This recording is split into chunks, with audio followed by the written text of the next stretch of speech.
series. And this is our L series animals show. So let's meet my lovelies. The leonine Ross Noble. The larky Sarah Millican. Lounge lizard Colin Lane. And the lesser spotted Alan Davies.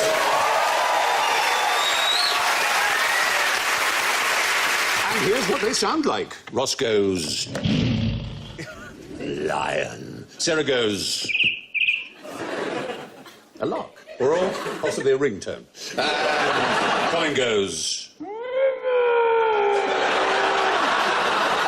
I thought you were supposed to have the worst one. See if you can guess what that is. That's a human simulation. It's an L.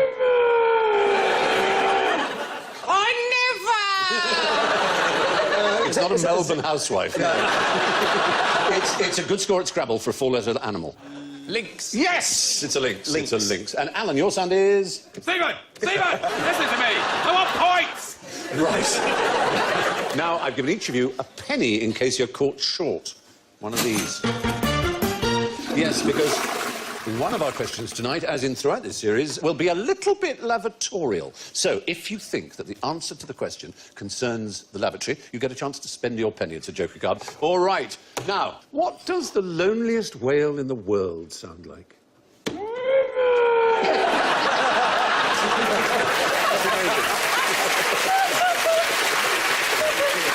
I was going to say Richard Littlejohn. Someone sent me a thing about blue whales, that they are really loud. They can make a noise of 180 decibels. It's the loudest noise any animal can make. All whales. It's louder than a plane taking off. Oh, completely. Or a baby crying or anything. And it can be heard 500 miles away. And further. In fact, the deeper it is, the further it sounds. And if it's very, very low pitch...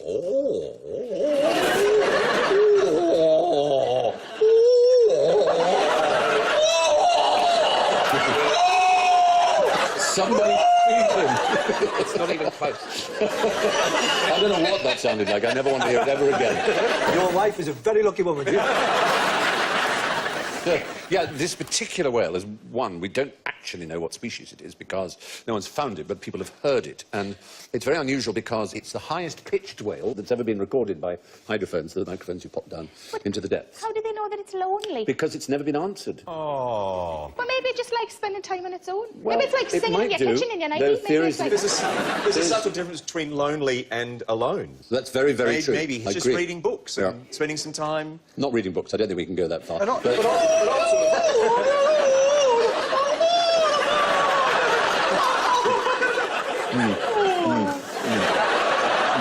Also, how do we know, if we've never seen it, how do we know that it is a whale? It might just be a couple of dolphins mucking about with a big shell. They're coming. No, nothing. No. There's a whale over there, I think, but... No, I think... That's the shell. That's the shell. It's a conch. I didn't think conch when you did that. Are you suggesting that I'm not suggesting anything. Are you suggesting I'm somehow pleasuring a whale? A sperm whale's penis is about 3 Yeah, you need a metres bigger long. mouth than that. Even you would have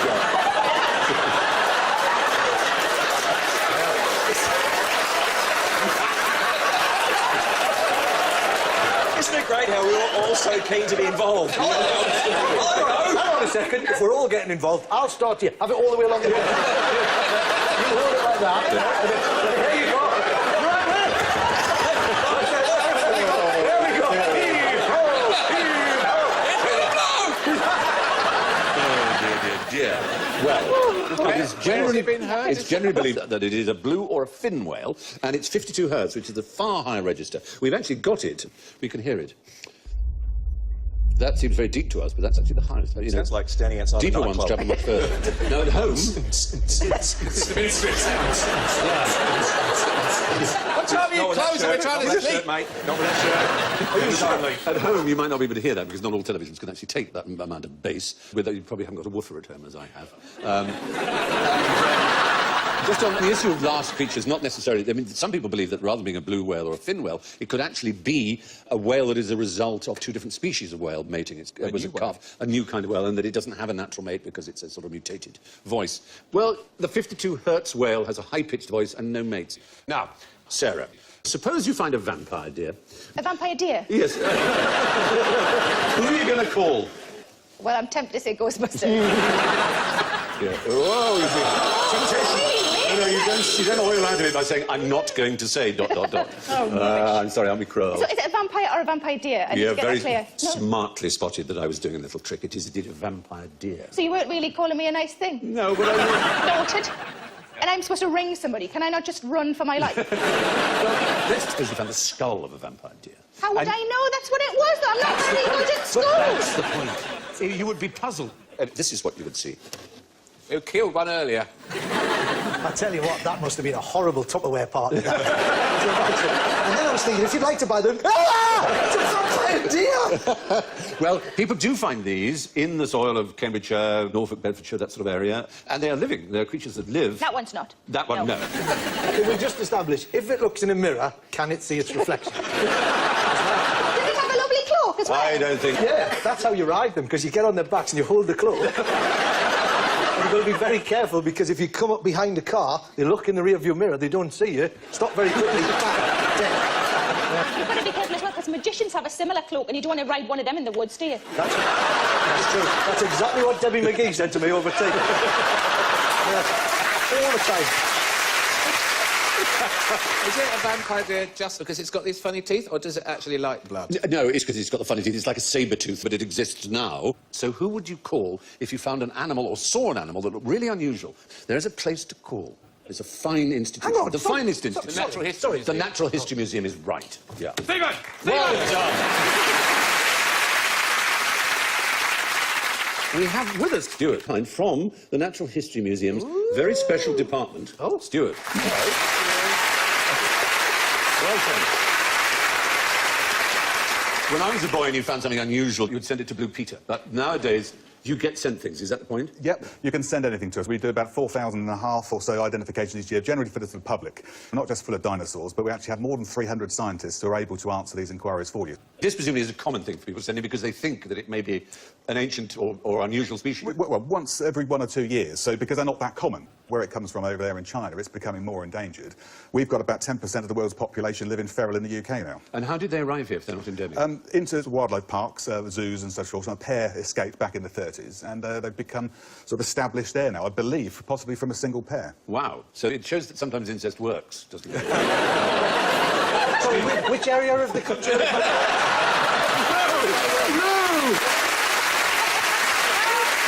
I walked into that one. Eyes wide shut. Can you give us any other examples of common things? I've got some. Maybe this kind of thing you must get sent. Although it's not necessarily natural history. There are people who believe that life came from such objects. What's that? Yeah, what would you say? Stephen! Meteorite. Oh, you wish. Everybody thinks... Is it poo? Is it be like fossilised a poo? coprolite, I think they're called, aren't they? Is that right? Oh, Yeah. coprolite. One of my favourite songs that's had me thrown out the Natural History Museum. It's not like somebody's cooking, is it? Because I've made things that look a bit like that. It's basically a rock, I think. Is that right? It's a bit of, well, slag. Slag. So industrial waste, yeah, containing metals, slightly magnetic. Oh, well, that's good. Slag. Right, you bitch. But I believe a lot of people see stones and they might even be smoking or steaming. Is that right? I've heard so many tales of these smoking, steaming things, but it usually involves my grandfather who was returning from the pub. So we know where they're going with that straight away. And are there any other things that would strike people as being somehow alien or odd? The prices in the gift shop.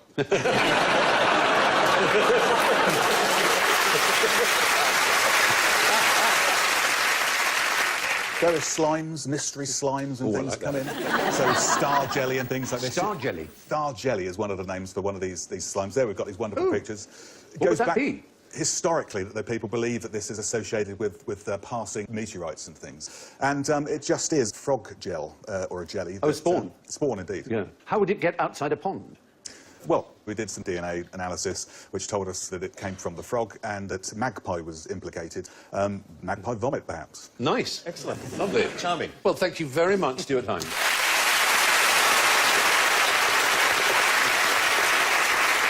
There you are. You can all remember he's your go-to guy if you find something unusual in your garden.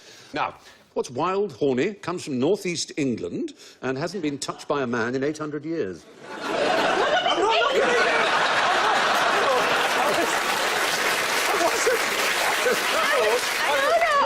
touched good. by a man. Well, there, that was one. On Tuesday last week. There you go. Definitely not me. That's one off the list. Is it... watch this. I'm going to seem really smart if this works. Is it the white cows, the Chillingham white cows? Whoa! Yes, it is. Well done. Yeah, very good. Have you seen them? I have seen them. There they are. In fact, as a boy, I frolicked in the... Oh, that's where I'm from. I'm from the Northumberland. I'm up that neck of the woods. Right. And then in the foot and mouth, everyone, oh, the white cows, they're all going to go. And then so they were quarantined off, and no one was allowed near them. And it all touch and go. Touch and go, not to touch and then... Yeah, they that's got right. They through, haven't been touched certainly for 100 years and probably for much, much longer. Well, when I was a kid, we used to ride them, so that's not... I shouldn't have said that on the telly. Touched, though, You doesn't it? are, Depends what please. you mean by touched. They are fed during the winter months. Hay is pitchforked over the enclosure and they eat that, but no one has dared touch them. They are pretty feral, and from them are descended many of the cattle that we now know. And they look very different now, but you can see pretty much relation. Cleaning out its nostril with its tongue. Yes. You could if you would. Would if you could. That was all wrong. Yeah, the Chillingham cattle. Do you know how many there are? 40. They're about 100. Oh, but they have been going up. When I saw them as a kid, yeah. There was The harsh winter of 46, 47, they were down to 13 of them. But they've come back up to about 100, which is encouraging. Again, incest seems to be best. I was in that neck of the woods. The Chillingham cattle, as Ross knew, live wild and haven't been touched in 800 years. From livestock to larvae, what form of transport might a caterpillar use? They hitch onto things. They do. I wonder what they hitch onto. Furry mammals. Furry mammals carry a lot of stuff about. They do, but in this case, they use each other. They use a principle, which is quite fun, and that is that the one that's on the bottom layer is going at a certain speed, and the one above, twice the speed, and the one above that, thrice the speed. So, all told, the whole group goes faster. And we've done a little experiment using stop-motion photography. It's going to come in a minute. Yeah, of course, isn't it? But if you watch, we've got two yellow pieces there, and they're both moving one step at a time. But you'll see the one on the top layer is going faster, and the single one can't catch up with it. And that's the principle they use, that the top layer is going quicker. And so that's how caterpillars move at greater speed to get to where they need to be. Like a travelator. The travelator. Except when people get on the travelator, they slow right down. Oh, it's so annoying. It drives me mad. When I get on a travelator, I really make the most of it. Me too. I accelerate. I love the way that the windows and everything just speed past you. Oh, it's Travelator! People actually, even on the travelator, they just stop. They stop. Yes. Yeah, but it's Just doing keep the walking. movement for you, so you don't have to move. That's why we're a nation of morbid... Oh, dear. Or if you have small children, they turn around and run the other way. Yeah. There's people coming and you're like... You have to do quite a lot of loud coughing and my flight's about to leave sort of stuff in order to get people just to move across. It's just politeness to take one side of the travelator. Or you say, get out of the way! That's an option too. Anyway, moving from larvae on to adult Lepidoptera. What's a surefire way of telling two butterflies apart? Different colour wings. That would be true of those that were different colours. But suppose they looked identical Then you and were can't. different species or genera. Then you can't. That's it. Well, you might be. Their breath. Is it- Their breath. The prettier they are, the stinkier their breath. Their dress? Yes. That would do it. Are they sort of Their same names? bit different? Are they all the same? There but are they're two not? genera of butterfly that look almost identical, and it's a type of evolution called Mullerian. There they are. And one of them tastes disgusting to birds, and the birds quite quickly learned that. Oh, so you lick them. You just lick Well, them. the birds did. And so the other one Birds lick it. evolved to look as much like the one that's disgusting without actually being disgusting, because it doesn't need to develop the, whatever it is, the disgusting taste, because the birds will assume that it is disgusting. And this is a thing that happens in nature. You look identical, just to survive. How smug must they be? Oh, I would say. It's very, very good. And also, the one on the right there seems to have a tiny roll of gaffer tape in its mouth. They're not even his real wings. He's made them. He's like, look at that, I'm just like him. Come on. You go around the other side of that, it's all sticky back plastic around there. But there is an answer to how you would tell the difference, and it's deeply personal. Oh, it's the downstairs. It's the genitalia. You would look at the genitalia. And there's a truly great novelist of the 20th century, although English was his third language. And he was very good at sexing butterflies. Indeed, telling their gender, examining their penises. There is Texting. Texting. No sexing. There's a collection still at Harvard University of these tiny little files filled with penises of butterflies that he collected. There he is. He lived in America, hence Harvard, but he was born in Russia. and then moved to Paris from a rather knobby family, and his name was Vladimir Nabokov. But you must have heard of his most famous novel. Yeah, 50 Shades of Butterfly. Oh, yeah. It was amazing. Don't let us down. Lolita. Lolita, thank you. Yes, he wrote Lolita amongst many other magnificent Operation novels. U Tree are all over him at the moment. Lolita, light of my loins. And he collects the penises. He was But he's not bothered about the rest of it. he was an incredibly enthusiastic lepidopterist. And then he lets them go. And he went, in Without fact, penis. on index cards. That's a butterfly that's had its penis removed. I got it, I I've got had him in it. a It was pop-up. really good. It was really good. Was his name... Stick to girls! Was his name Noboff, did you say? Noboff by name, Noboff by nature. I'll do anything. Start with a butterfly, work my way up. Don't care. He was, as well as being a great writer, one of the finest lepidopterists of his time. He used his index cards, on which he wrote his scientific notes about Lepidoptera, to write the entire novel of Lolita, in fact, his most famous work. Did his wife collect all of the lady gardens of the butterflies? Very good point. I don't know if he exclusively confined himself to the penises of butterflies, but I suppose they were the easiest bits to see in such a small Well, the insect. wings are easier to see. Well, yeah, no. When it comes to sexing, I mean... Butterfly pubes, that's the... Imagine a pillow. How soft would that pillow be? Just filled with butterfly pubes. He gave a very, very... That's what... Not many people know this. Not many people know this, but all of Stephen's suits are lined with butterfly pubes. That's true. Like the finest tailors in the land. Though I do have... Butterfly tailors, no less. That's right. I do have- Tiny moths, come in. Yes. Mr. Fly, Moth we with have collected pants. the butterfly pubes of 1,000,000 butterflies. They've been donated willingly. more than willing. That's why he looks so comfortable on the show. See, look, he's even flapping like a butterfly. The power of the pubes are moving through the fire. Look at it moving. There it goes again. The best way to tell butterflies apart is to look them straight in the genitals. Can you give me your impression of a pufferfish on the pull? That's the gift that keeps on giving. Oh, you're puffing a face. They play down. They play down the puffiness, I reckon. They do, well, what they do is play up some whole other skill, which is really astonishing in order to attract a female. They turn themselves inside out. Fully inside out. I would be impressed by that. Well, already the bloke came up to you in a nightclub, went, watch this, love. Whoomp, and just lungs and hearts and all I mean, that. I wouldn't hug them, but I'd be impressed. Fish, like birds, as you probably know, the males tend to be the more colourful, and they try and put on a good show to I did attract not know females. that. Did you not? I knew it was about birds. Beautiful plumage. Has he just had a slush puppy? He has a blue slush puppy. What he does... It was in such a big glass, he's got it, he went like that, it's gone on his eye. What they do is actually remarkable. If you watch what he does, at first you'll think it's just random, but then you'll go, oh, my goodness. It takes 9 days for him to prepare this for the female. Is that just farting what he's doing there? No. That's... he turned... Look. It's extraordinary. He's made this enormous crater with ridges, Made which are layer. decorated with seashells.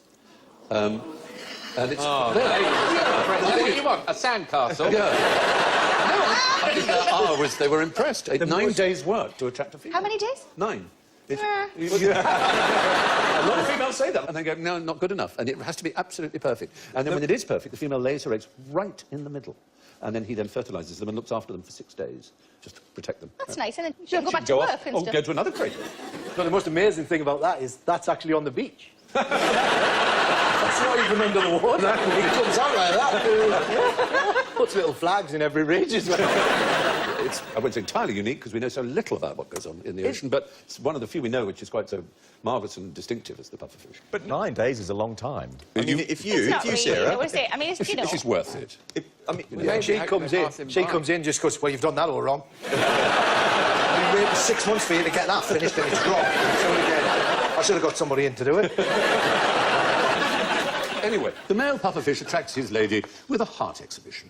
Now, what do we call a fish that drives a tank? Tankfish. You might call it tankfish, but when I say we, I mean we. What do we here at QI Central call a fish that drives a tank? Sir. Let's have...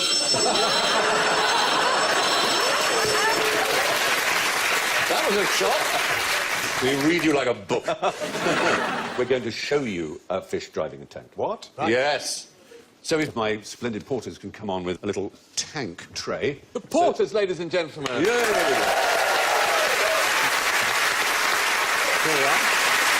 So, we've got a tank and we've got a fish who's going to drive the tank. Oh. And there's our fish. He doesn't live here, I want you to know. This is just a transport system. And This is like the poshest fairground ever. if I turn on his little motor here, This is a fish tank. and as soon as he moves, he Give him will... some food or poke him with a biro. Every direction, different direction he goes, he moves the tank. And, whoa, there you go. Let's move you into the middle here. There you go, because we're getting all excited. There you are. A few ants' eggs for him, or whatever it is we feed him with. And, Butterfly penis. But you obviously want to know... I said, what do we call him? His name is Alan. He's Alan the QI goldfish. And just to put your minds at rest, this is not his tank. He has a beautiful... It's my tank. He has a beautiful place where he hangs out, which is full of wonderful toys and... It's near Watford, and he Frogs. drives there himself every day. And you might like to meet our splendid elf, Alex Bell, who built this particular contraption for Alan. Come on, Alex.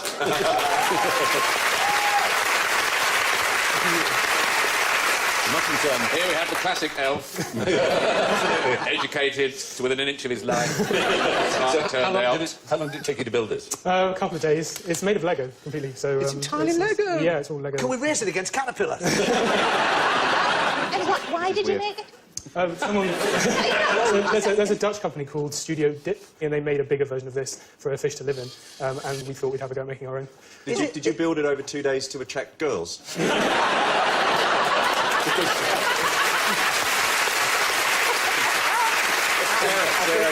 Are you It's impressed? working for me. It's working for I me. think the question that everyone wants to ask is that if you were to make a full-size version out of the Pope Mobile, and the Pontiff was to swim very hard, would that work? Could we do that? Probably. Just to put at rest those who are wondering what the principle behind it is, it's when he swims forward, what happens exactly? Yeah, there are 4 sensors, one in each corner, so whichever corner he goes to, it goes in that direction. Ah, right, it's that simple. So it's nothing to do with the pressure of the water. No. Would it be possible to build a giant one, put a dolphin in it, that could swim up, do a somersault, and then the whole vehicle could loop the loop? Theoretically, yes. Let's do it. I should pay for that out of my own pocket. Are there future uses for this? Maybe military, I think. Military The British Army is on its Yeah, I think uppers. they'll probably be able to fund it. Well, it's very exciting for him, but I'm sure he wants to get back to Yes, I think his he's good. huge and very, very luxurious accommodation in the QI. He lives in So a system. I will hand him over to him. Thank you, Alan. Thank you, Alan and Alex. That was very pleasing.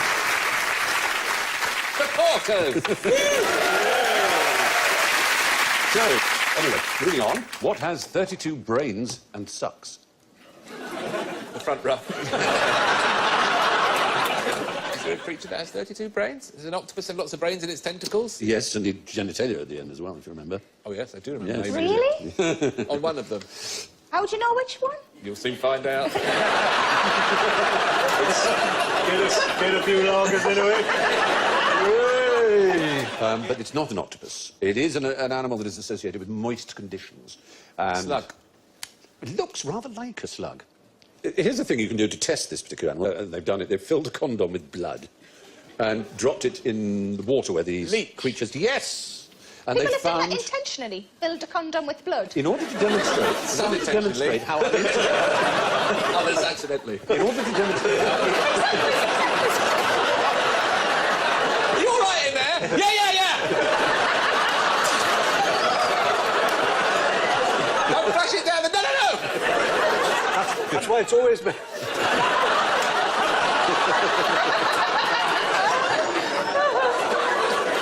That's horrific. It's in order... If you fill a condom full of blood, that's the best way in the wild to catch one of those vampire deers. It might do that, but what it doesn't do is catch a leech, because leeches haven't evolved expecting humans to splash through the marshes, but they have expected other kinds of animal. And A frog, perhaps? a frog is a perfect example. If you put the condom in covered in blood, leeches will not be attracted to it. If you just wipe the condom over a frog and then drop it in, the leeches will go "Fa-dong!" like that, because they smell a bit of frog. Frog will be your They'll friend. go, fa-dong, boing. Exactly. what- They hop yeah. around. So we needn't be as afraid of leeches as we seem to be. So, the merest whiff of frog will lure a leech to lunch, but what part do twiglets play in a mugger's lunch?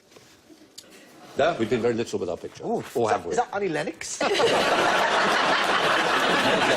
Is a mugger's lunch a euphemism? A mugger is a type of creature. A mugger Lives is in a... this kind of environment.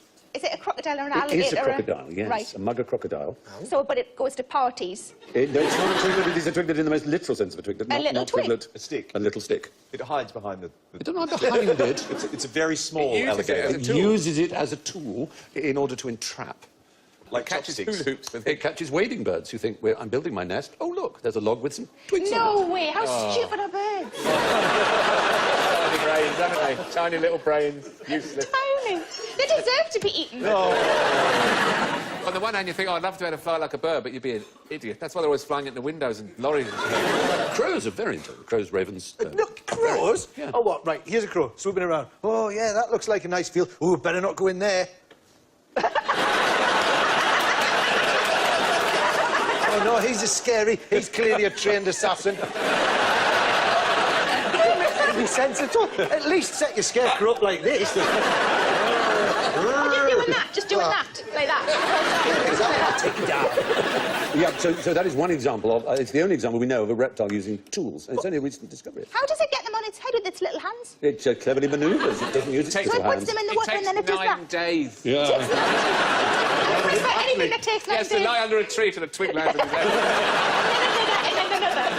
It's not the only animal, however, that uses... the principle is a lure. It lures other animals. You can see there's a type of snake, for example, that has a very clever lure. Oh, it makes... It pretends to be a worm.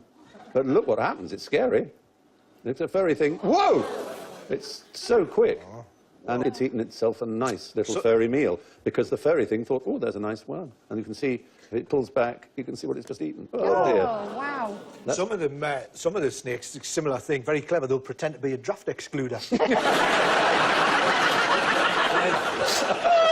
And then when the mouse approaches, they'll strike like that. And but the mouse gets the last laugh because it's not a mouse; it's an old lady's slippers. And it's just a laughing nana. I ought to express my gratitude to the one and only Al, the Viper Keeper, for that footage. He's lent us that footage. Anyway, crocodiles are the only reptiles known to use tools. Now, what's the most energetic thing that a sloth or sloth ever does? Whichever you prefer. Oh, you're spending your penny. And you're right! Is it?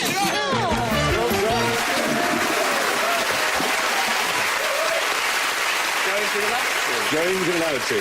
They spend all the time in the trees, except when they go down and use a communal lavatory, which they share. And this habit of sharing lavatories has given rise to some pretty somebody's missed the lavatory there. Well, I'm afraid it Got a gets... wee on a friend. It gets really, really worse. I mean, it's grim beyond believing this, but at the Estación Biológica Quebrada Blanco in Peru, which is a field research site in the Amazon, they observed very odd feeding habits of two-toed sloths. They were hanging upside down from the roof of the scientists' latrine, and they started to drop down into it and scoop up handfuls of human excrement and toilet paper, and they would eat it. They even plunged into the pit itself, which you can see, and emerged covering after a liquid lunch in poo. The research paper noted it was scooping with one hand from the semi-liquid manure and then eating from the hand. When more persons gathered around the latrine to watch this bizarre behaviour, the sloth emerged from the latrine and climbed into the nearest tree. So it didn't like being watched. Might have been slightly ashamed. You know when the film Jaws came out and it was really terrifying to go to the toilet in case a shark came up and bit your bum? I don't remember feeling that, to be honest. Well, maybe that was just our house. But now, there's another one then. Now we've got to worry about... A sloth coming up and sloths coming clawing up. at your ass. Yeah. Well, they wouldn't do that. Would just sit there like that.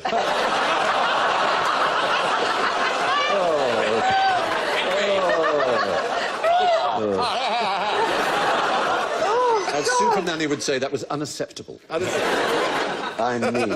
It must be hard. It must be hard for them to be both an animal and a deadly sin. That's true.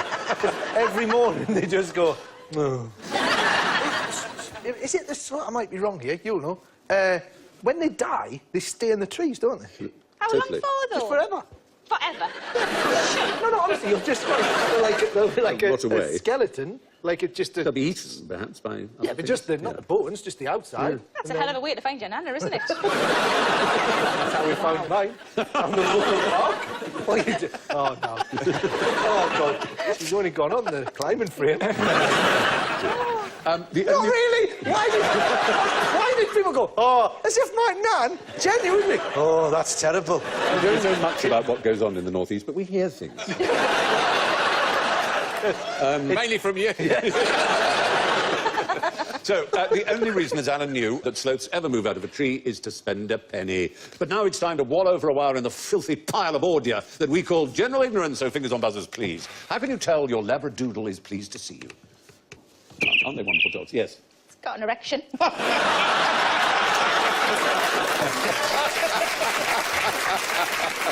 You mean it's got its lipstick out? Yeah. It's beetroot. There's always beetroot in our family. Oh, Mum, it's got his beetroot out again. Oh, It's it's weird. more like lipstick. I'm going to look next time a bit closer. Yeah. There's a Labradoodle, a cross between a Labrador and a poodle. Yeah. Which is like a seeing eye dog. Yes. And a poodle, which is like a fashion accessory dog. So it's like a dog to see with and be seen with. And a Labradoodle is not like some people think, like an Etch-a-Sketch, because that's a Magnadoodle. Isn't it? Sweet. A Magnadoodle is a dog that just attracts spoons. Why is it pleased to see you? The point is, it's not just a Labradoodle. It's all about dogs' expressions of pleasure to see their owners. And we know about tail wagging, obviously. Tail wagging. But tail wagging is very subtle, and it's really for signals to other dogs. But the answer is actually rather sweet. And you may, if you have dogs at home, check this out. When you get home next, after a little period of absence, it's very, very quick, so it has to use high-speed cameras usually to have found this out, but you may be able to see it with the eye, is that your dog will welcome you by lifting its left eyebrow, if you are the owner and master of your dog or mistress. And that is a rather touching thing. The left eyebrow goes up very, very quickly. I don't know, it it's not only- just being quizzical. Well, it only happens to their owners. It doesn't happen to strangers. It doesn't. In fact, you'd expect it to be more quizzical with people they hadn't met. But in fact, with people they haven't met, there are other things. Their left ear will go back, for example. And if it's an object they don't know, their right ear will go forward. So let me get this right. So, owner comes in, Yeah. left eyebrow goes Yeah. up. Stranger comes in, ear goes that way. Yeah. So, if I was to come in the house Yeah. and then quickly get a stranger to come in, Yeah. I could flip my dog. What's it mean when it licks its willy? What does it mean? It just wants to have a good time, I should think. I can't think of any other reason. Noted. Yeah. So dogs show they're pleased to see you by raising an eyebrow. Which cat never changes its spots? Well, now, see? I found sense a trap. Do you? Oh, lion. Is it the Jaguar? Good. Because if you shave a Jaguar, it's got the Jaguar pattern on its skin. That's not its fur. So therefore, it doesn't matter how many times you shave it, the spots remain the same. Interesting. It's not the correct answer. All right, I'll be off then. We avoided saying the leopard. Yes, because that was the trap I sensed. We can see a little leopard kitten with its mother, and you can see the leopard kitten really does have quite tight spots, very close together, and the mother has what are called rosettes, which are very different. The animal actually is a lion, and the spots are where its whiskers sprout from, and you can see those little lines of dots Like there. it's been sniffing glue. They like that. never change. They never ever change. So they're like fingerprints. You can identify a particular lion just by the array of. You'd have to get very close to it, though, You wouldn't would, and you wouldn't necessarily want to do that. No, exactly. So it's lions, not leopards, that never change their spots. Which is the biggest of the big cats, though? Yes, line in first. Is it the Jaguar? Not even the V12. No, I'm afraid not. Any other thoughts? Well, the lion, the Tiger? leopard. No. Tiger? Is it the tiger? You're both half right. The cougar. Oh, it's the Labra tiger. It is. Labra tiger. The Labra tiger. It is the liger, and the liger is composed of what? A lion and a But tiger. which gender round? The front half man. is the tiger. It's like a dodgy safari salesman. I'll tell you what, mate, that's lovely. That's Yeah. a lion. That is. Male tiger and a female Yes, lion. in both cases they put the male first, so it's a liger, it's a lion male and a tiger female. And if it's a tigon, then it's a male tiger and a female. The best one is the giraffe. It's just got a zebra body and a giraffe neck, and it's always falling forward. There are zebroids, which are zebras crossed with all kinds of Asteroid. equestrians. Dog's a dragon in a That's a book. very extraordinary mixture there. In January 2014, the first set of white ligers was born, and there they are. And they are possibly going to be the biggest big cats ever. They're already pretty huge, as you can see. Looks like one of those things you put on the end of your bed with the zip that you used to put your pyjamas in. A little footstool for All Saints. I haven't seen All Saints for years. Their diet is exclusively magicians. So you get a zebra, you get a wholphin? A wolf and a dolphin. No. I said They howl. wholphin. They howl out their blowholes. The best one is a werewolfin. That's when every full moon, a wolf dolphin leaps out of the sea, changes into a man. It's a mixture of what's known as a false killer whale and a bottlenose dolphin. Well, there's only one in existence, it seems, in captivity, but there have been others reported in the wild. They've been seen on the M1 in big tank cars. So, good, excellent. That brings me to the scores. Let's leap to them. In last place, I'm afraid he's come thousands of miles to be minus 20. It's Colin Lane.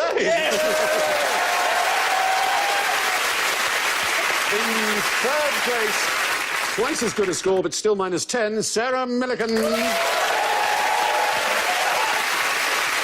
And minus 5, Alan Davies. Which means that our winner on a staggering +6 is Ross Noble.